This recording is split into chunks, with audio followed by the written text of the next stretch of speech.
I first became involved with the idea and notion of Swan Lake in 1995 with Matthew Bourne. My initial reaction when Matt told me he wanted male swans was, is he mad? I thought it was a very bold move to have male swans. Having already seen what he'd done with Nutcracker and Highland Fling, I knew that he was a very clever man and whatever he put his mind to would work. It was something that hadn't occurred to me. I was originally thinking already of doing Swan Lake. I was thinking of casting dancers that I'd been working with at that point.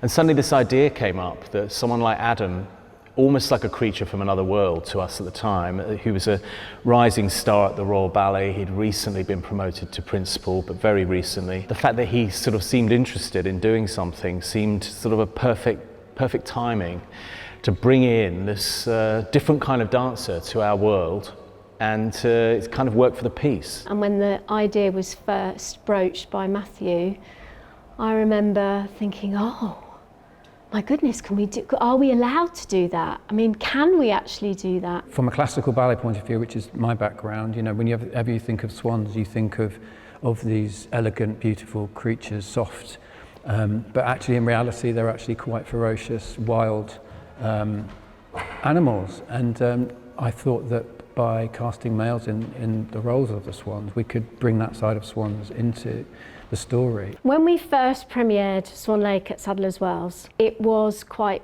shocking because in the first sort of 20 minutes, there were people who were standing up and leaving. And I remember watching it going, oh my God, is this going to be okay? It was such a shock for audiences that they didn't know what they were seeing initially. And then once they'd got into it and they started to see more and more of Act Two and more of the swans, they became excited by it. By the end, and the end is so extraordinary and dramatic, the audience literally stood up and started clapping, and I remember sitting there and thinking, oh my goodness, this is extraordinary, absolutely extraordinary. And it was then when I realised that the show was going to have a massive impact. I think it was quite a while, a good few years after we opened, that it became suggested that, you know, that